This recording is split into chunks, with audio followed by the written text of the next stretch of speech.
Bonjour à tous. Aujourd'hui, c'est la suite et la fin de mes tests avec les têtes multipièces face forgée. Donc on y va.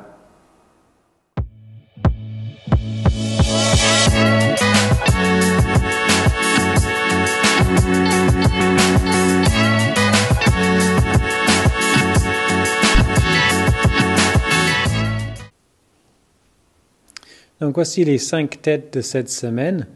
Le Srixon ZX4, le Titleist T200, le Edel SMS, le TaylorMade P790 et le Miura PI401.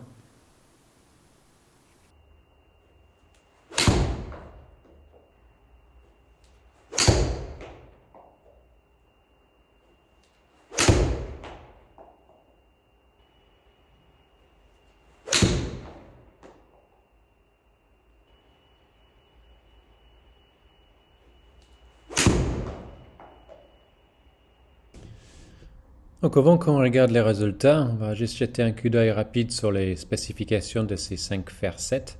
Donc quelques grosses différences au niveau du loft déjà. Donc si on regarde, on a le Edel SMS à 32 degrés et le Srixon ZX4 à 28,5. Donc quasiment 3 degrés et demi d'écart entre ces deux têtes-là. Les autres plutôt 30, 31 et 30 et demi et 31 avec le Titleist. Mais quelques variantes justement au niveau des lofts de ces 5 têtes. Les lies sont un peu plus proches, avec le plus flat en étant le plus flat chez Edel et chez Srixon, et le plus upright chez Titleist cette fois-ci avec 63 degrés. Donc voici les résultats de ce deuxième test. Donc ces 5 clubs-là sont beaucoup plus proches que les 5 précédents. Surtout si on regarde la vitesse de balle, donc surtout pour les 4 premières, ça fait quasiment la même chose à chaque fois.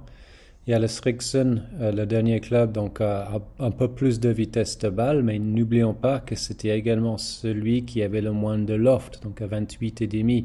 Donc c'est plutôt normal que cette vitesse de balle soit un peu plus importante. On a également un launch un peu plus basse avec cette tête de club-là. Le Miura aussi, launché plutôt bas, donc à 16 degrés. Et si on regarde les autres, donc le Taylor, le P790, le Edel et le Titleist, là on est plutôt aux alentours de 18 degrés à chaque fois. Donc ça, déjà, ce qu'il ne faut pas oublier, c'est que l'Edel, il avait 32 degrés de loft, donc on a quand même la même vitesse de balle que les autres avec plus de loft. Donc ça, c'est plutôt un signe positif pour cette tête-là.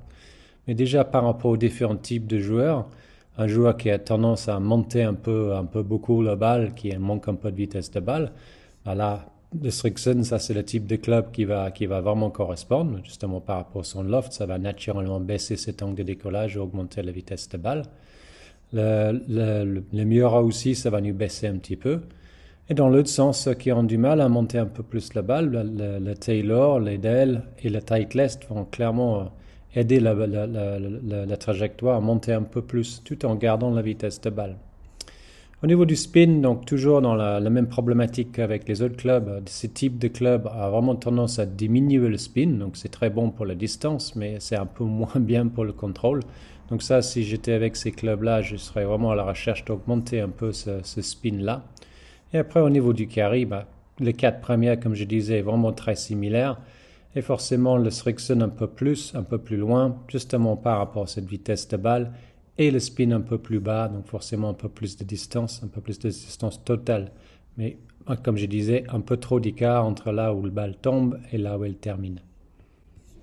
Donc, si on va fouiller un petit peu plus loin, on peut constater que l'efficiency suit la même logique que tout à l'heure, c'est-à-dire que plus il y a de loft, plus cette efficiency aurait tendance à être basse. Donc là, avec l'Edel, on est à 1,36, donc avec le loft à 32. Et puis avec le Srixon et le Miura, on est à 1,39, 1,38. Donc ça, c'est plutôt logique juste par rapport au loft. Le TaylorMade qui avait un petit peu plus de loft a gardé cette efficiency. Donc ça, c'est plutôt signe que cette tête de club-là est assez tolérante aussi. Au niveau de la vitesse de club, je suis resté assez stable. Donc, comme les 5 clubs précédents, aux alentours de 86 miles. Et on peut voir aussi que le loft dynamique était plus respecté aussi par rapport au loft statique. Donc le Miura et le Srixon ayant le moins de loft statique. C'est également là où ils ont le moins de loft dynamique.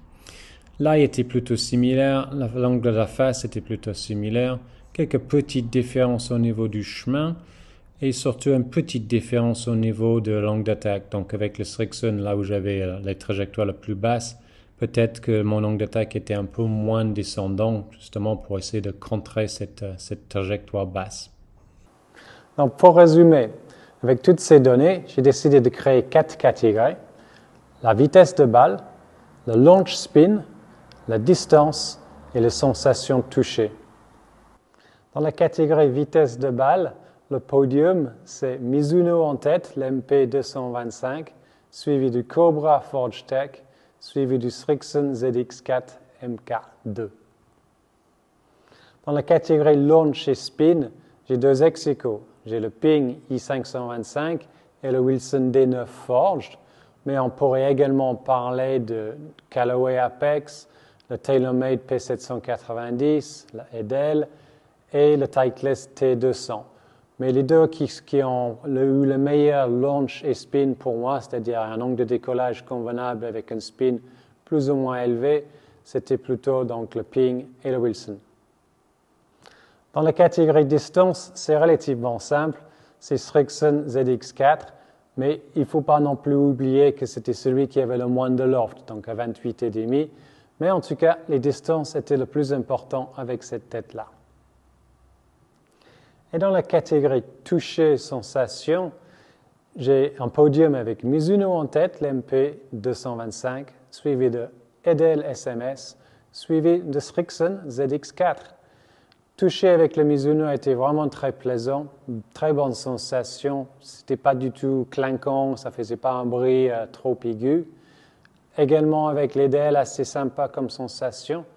Et ce qui était assez étonnant, c'était le Srixon qui malgré son image un peu gros, un peu large, ne faisait pas du tout un bruit clinquant ou aigu. C'était plutôt doux comme toucher.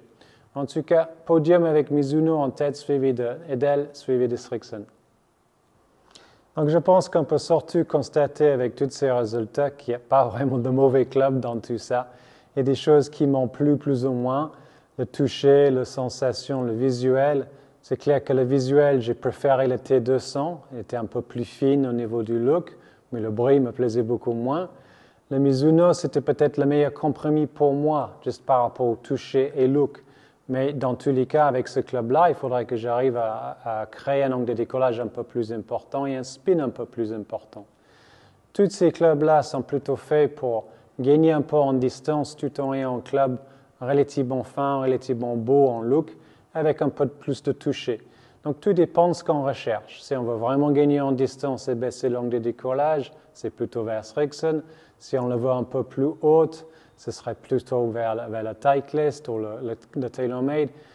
Il y en a pour tout le monde là-dedans. Donc, je ne peux pas dire qu'il y en a un qui est meilleur que l'autre. C'est juste que ma préférence était plutôt avec Mizuno. J'espère que cette vidéo vous a plu et je vous donne rendez-vous très prochainement pour d'autres vidéos.